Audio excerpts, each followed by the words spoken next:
വർഷത്തെ പോലെ ഈ വർഷത്തെ ബോണാലി ഫെസ്റ്റിവൽ ഇന്നലെയായിരുന്നു. ആഷാഢ മാസത്തിലെ ഞായറാഴ്ചകളിലാണ് സാധാരണയായിട്ട് ബോണാലി ഫെസ്റ്റിവൽ ആഘോഷിക്കാറ്. നമ്മുടെ കർക്കിടക മാസമായിട്ട് വരും ജൂലൈ ഓഗസ്റ്റ് മാസങ്ങളിൽ. പക്ഷെ ഇന്നലെ ഇവിടെ ശ്രാവണ മാസമായിരുന്നു. പിന്നെന്താണ് അവർ ഇപ്പോഴാണ് ആഘോഷിച്ചത്. വേണ്ട ഈ തലയിലിരിക്കുന്ന ആ കുടത്തിനാണ് ബോണാലെന്ന് പറയുന്നത്. ബോണാലെന്ന് പറഞ്ഞാൽ ഭോജനം. ഇതിനകത്തിൽ ഈ ശർക്കരയും അരിയും ഒക്കെ കൊണ്ട് പായസം പോലെ ഉണ്ടാക്കിയിട്ട് അതിൻ്റെ മണ്ടയ്ക്ക് ഇങ്ങനെ വേപ്പലയും ഒക്കെ വെച്ച് ഇങ്ങനെ ഡാൻസൊക്കെ കളിച്ച് പൂജയൊക്കെ ചെയ്തു സ്ത്രീകളെല്ലാം കൂടി ഇങ്ങനെ പോയിട്ട് ദേവീക്ഷേത്രത്തിൽ കൊണ്ടുവന്ന് ഇത് എല്ലാവരും കൂടെ ഇത് പ്രസാദമായിട്ട് കഴിക്കും.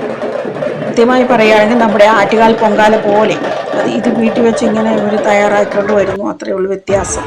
പല പ്രദേശങ്ങളിൽ പല രീതികളിലാണ്. പിന്നെ അമ്പലത്തിൽ വെച്ച് ഇങ്ങനെ ഉണ്ടാക്കുന്നവരുമുണ്ട്.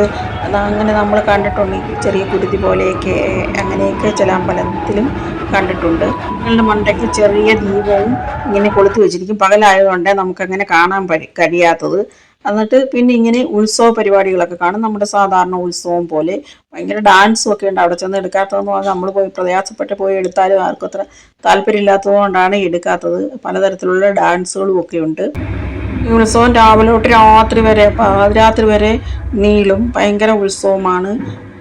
തെലങ്കാന ആന്ധ്ര റീജിയനിലാണ് കൂടുതൽ കാണാൻ. പ്രത്യേകിച്ച് ഹൈദരാബാദ് സെക്കന്ദരാബാദ് സ്ഥലങ്ങളിലാണ് കൂടുതലും. സെക്കന്ദരാബാദ് ഉജ്ജയിനി മഹാകാളി അമ്പലത്തിലൊക്കെ ആണെങ്കിൽ ഭവിഷ്യവാണി എന്നൊക്കെ പറഞ്ഞിട്ട് അങ്ങനെ ചില അമ്പലങ്ങളിൽ ഭവിഷ്യവാണി എന്ന് പറഞ്ഞാൽ അടുത്ത വർഷത്തെ ഫലപ്രവചനം അങ്ങനെയൊക്കെയുണ്ട്. കേൾക്കാൻ നല്ല രസമാണ്. പക്ഷെ തെലുങ്കിലായതുകൊണ്ട് മനസ്സിലാവുമോ എന്നറിയത്തില്ല. എന്നാലും ഇടാനൊന്ന് ശ്രമിച്ച് നോക്കാം. ചിലതൊക്കെ അതുപോലെ നടക്കാറുണ്ട്. അവരുടെ ഭാവവും സ്വരവും ഒക്കെ വ്യത്യാസം വരുമേ. ഇത് സാധാരണയായിട്ട് ആഗ്രഹങ്ങൾ നിറവേറിയ ശേഷം അതിൻ്റെ നന്ദി സൂചകമായിട്ടാണ് സ്ത്രീകൾ ഇങ്ങനെ തലയിൽ കുടവുമേന്തി പോകാറ്. നമ്മളിതിൽ വ്യത്യാസം എന്താണെന്ന് പറഞ്ഞാൽ വേപ്പില വയ്ക്കുക, അത്രയേ ഉള്ളൂ. ഇവിടുത്തെ ആളുകൾക്ക് എപ്പോഴും ഉത്സവങ്ങളേ ഉള്ളൂ. ഇതിനിപ്പോൾ അങ്ങോട്ട് കഴിയുമ്പോൾ ഓരോരോ ഉത്സവങ്ങൾ ഇങ്ങനെ വന്നുകൊണ്ടിരിക്കും. നമ്മുടെ ചാനലിൽ ഒരുപാട് വീഡിയോകളുണ്ട്. അതിനെക്കുറിച്ചൊക്കെ സെർച്ച് ചെയ്താൽ കിട്ടും. ടെമ്പിൾസ് ഓഫ് ഇന്ത്യ എന്ന പ്ലേലിസ്റ്റിൽ ഉണ്ട് കുറച്ചൊക്കെ. അല്ലാതെ ഇങ്ങനെ വെറൈറ്റി എന്ന് പറഞ്ഞതിൽ അതിലും ഉണ്ട്.